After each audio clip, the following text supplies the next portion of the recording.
again, I'm Patty, and I play the viola. Together with Becky, who's not here. I think I'm the only acoustic instrument in the band. I'm Orlando, and I play the guitar a bit, and I sing. I'm Andrew. I'm the newest member of the band. I play drums. And I'm Mickey, and I play the bass. Cool. And you sing. And I sing. And you sing. And I sing. Yeah. Cool. And so what are you guys about? Because you've had an album out that you've made yourselves. Yep. So what was the album about? What's the kind of music you do? How do you capture that? Right. That is a difficult question. What is our band about? Well, I mean, the album that we put out was a live album. Okay. And the reason we did it live was because we really loved playing live. So we invited a bunch of our friends into a studio, and it was sort of twofold, really. It was one because we wanted to play live and capture the energy of that, because we'd done some bits of recording in the studio, but we just hadn't felt that we'd got that energy, and so we wanted to get that textured live feel on it. And also because we didn't have a lot of money. And we actually just thought, well, actually, why don't we make a virtue of it and just play it live to 12 tracks in a day. So we got in the studio at Assault and Battery, and we did 12 tracks. And then Rob, who plays the guitar, who unfortunately couldn't be here today, but he mixed it and added lots of other great layers. And I think, and that doing that work really has influenced where the sound of the band has gone since then.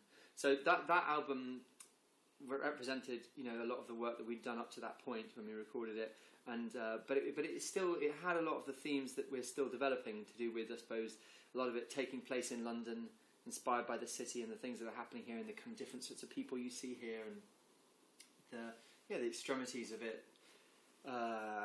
And I've always been very inspired by London, by kind of some of the poets that write about London, like T.S. Eliot and Blake, and I suppose the sort of Hogarth prints and all that stuff. So that's sort of slightly, I guess, psychogeographic interest in this city and what it does to people was in that album.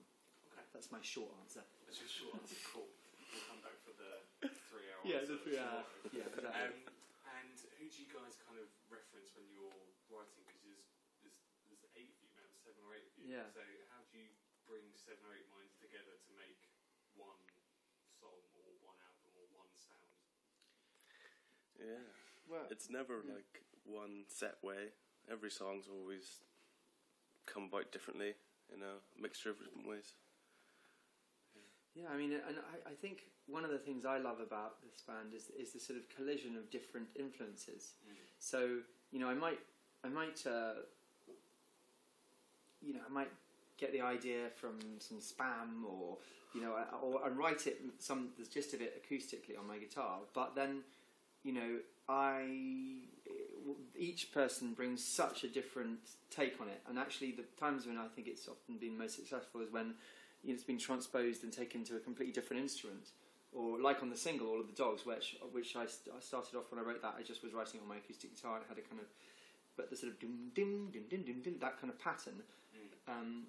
Rob and Patty and the strings, and Dan and Becky had the idea of doing that with the strings, and it's created that kind of syncopated sort of sound, which is much, much, much more interesting than what I was playing, Yeah. And so every person has offered that, and there is that collision of different influences, different backgrounds, which I think is very fruitful. Okay, cool. And do you guys reference anyone? So when you're making something, do you have a benchmark, or do you say it needs to sound more like this, or it should sound less like this? Is there anyone that your kind of go-to band? Yeah, I mean, there are lots. Yeah. There are lots. So many. I've been very influenced by French songwriters like Piaf, and I love the way they kind of cover a real spectrum of different subjects and the way they use lyrics. So that's been a big influence on me, and so people like Piaf, Brel, Brassens, and Gainsbourg. Gainsbourg actually, his album Melody Nelson was a big influence while I was preparing to do the live album that we recorded, and the arrangement We were just saying, the things definitely listened to when we were preparing for that last album, the Melody Nelson, which is such an incredible, it's my favourite Gainsbourg album, and the string arrangements and things on that, the whole thing is just so great. And obviously he's such an amazing lyricist, but particularly on that album, I just think that the arrangements are especially incredible, in my opinion. And then Grizzly Bear, when we were preparing that album, because again, the textured sound of it was, and that's just amazing what they do. One can't, you can only aspire to that. But it was very inspiring. And then what else? I suppose we listened to like Sigur Rós, The Cure. The Cure. I love The Cure. That's had a big influence on me, kind of growing up and things. And Joy Division, and recently Nadine Shah. We also had a period of listening to Stravinsky a lot. Yep, I do. I listen to Stravinsky. And he likes Chopin as well. He likes Chopin. I was picking up a bit of a Bowie vibe. No, I mean, look. I'm a massive Bowie fan. I mean, the reason I didn't say that is just because it's so pervasive in the sense that it's just, it was growing. I mean, that was the most important thing I listened to. Yeah. Cool. And can you tell us about the single? So it's a double A side. Yeah. And how they kind of conflict with each other. Yeah. They kind of work together. Well, the single. We thought it was interesting to put those two together because Filthy Hope is quite a kind of. It's quite an extended journey. It sort of goes from intimate late night kind of stuff to being in the throng of the commuter rush hour and into the underground. And so it's got a kind of sweep to it. And then so contrasting something that has that scale of the city with something very internal, which is All of the Dogs, which is very much a sort of inner monologue kind of questioning. Right in the limbic brain, joking. That is, I felt, was a good contrast, and also both songs explore a kind of struggle and contrast in themselves. Filthy Hope between, what's the line, I suppose, between hope, which we think of as a positive thing, and delusion.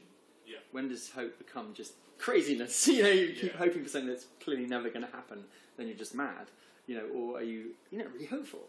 So there's that tension in that song, and then in I think in All of the Dogs, there's that tension between the version of yourself that you share with the outside world, and then the sort of version inside you and the kind of doubts and the shadow side of you.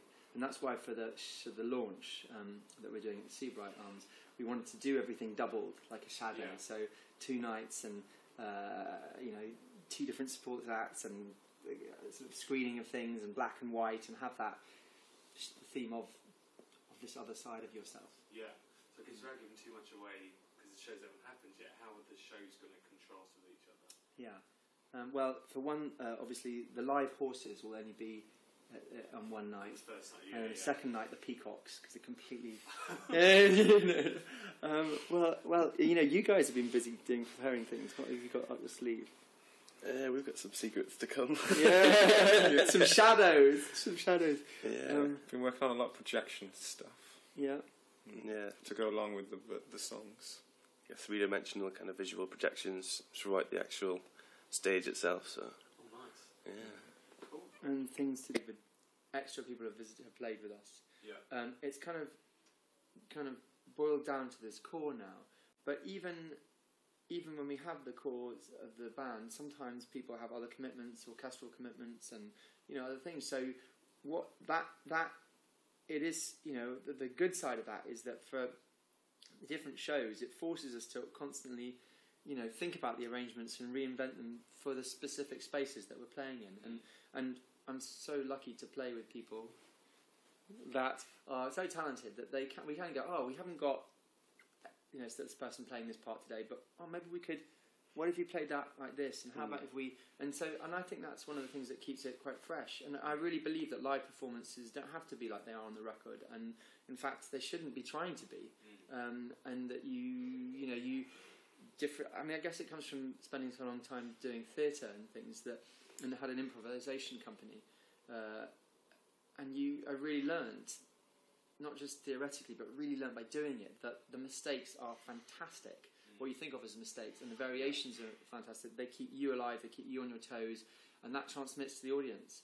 And so, you know, having to keep on being inventive and stay awake to that is a really positive thing, I think. Yeah. And in terms of what you might expect at the shows, it means that as an audience member, you don't know. In one show, it's going to be this many people, this many time, it will be something completely different. Our arrangements of the same song might change from show to show, because we keep refreshing things and going, oh, but what have we, you know, and I like that. Yeah. I think that's a very interesting thing. And then, but there are certain characteristics that we try and, you know, that we're interested in, like lots of dynamics. I really do like going from, you know, intimate, private stuff to epic scale things, because I think that in a way it reflects my experience of living in the city and going from the private loneliness or that, you know, little place, somebody's little room, then to that mass, the throng, the crowd, the underground. There's like an ocean of people, you know.